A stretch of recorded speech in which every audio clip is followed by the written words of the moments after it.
Wing Chun applied and how you would do it in the street. Let's talk about two basic things we need for self-defense. And those two things are what I call D&D. Distance and decision. You've got to understand the distance of where is safe and where is not safe.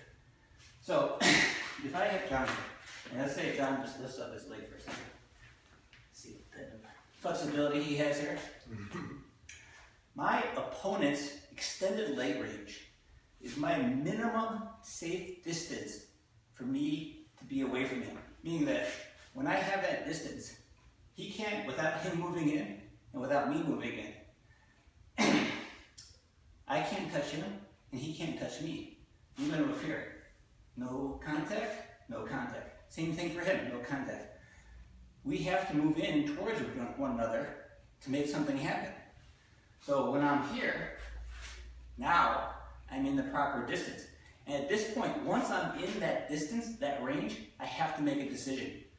Fight or not to fight. In Wing Chun, the mentality, make a decision, I always engage to go in. So once I'm in that distance, what I call the danger zone, I have to go in.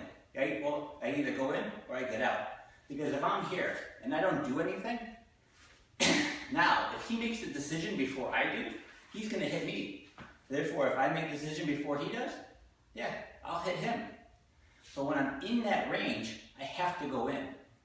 Because if I don't, and he decides to act first, I'm going to get hit. It's just common sense how we do it here in Wing Chun. So once I'm in that range, I have to make the decision to go in and engage. Now, do I take a hit? No, of course not. Because once, let's say if he holds up his leg one more time, once I know this distance, and I learn this distance through Chi Sao, once I'm there, and I also learn that distance through closing the gap and asking hand drills. Once I'm in that range, that minimum safe distance range, when I move just even an eighth of an inch forward from there, my hands go up. And now my shield, my triangle is now engaged. And that's where I engage. And now, when I engage and I have the trust in that shield that I can control my center, I can control my shield, doesn't matter. Now it's easy for me to flow and adjust to that.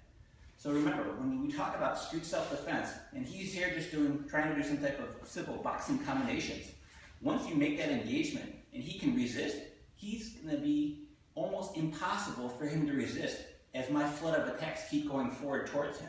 Why? Because as I go forward, I'm controlling his center of gravity. I'm keeping him off balance. And as he's off balance, he can't do another successive attack. So that's why in Wing Chun, you learn to control our center of gravity from day one.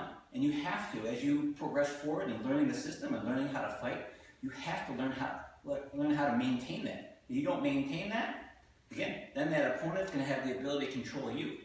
So remember, in any type of fighting scenario, street fighting scenario, I'm not talking about any type of BS sparring type thing where he's here and we're just trying to like tag each other. That translates to the street as far as you losing.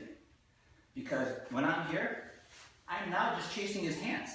I have to develop the guts and hopefully have the skill to back that up. Once I'm in that distance, that danger zone, inside the opponent's extended leg range, I go in and I attack. Nothing for it. I'm not worried trying to stick hands with them.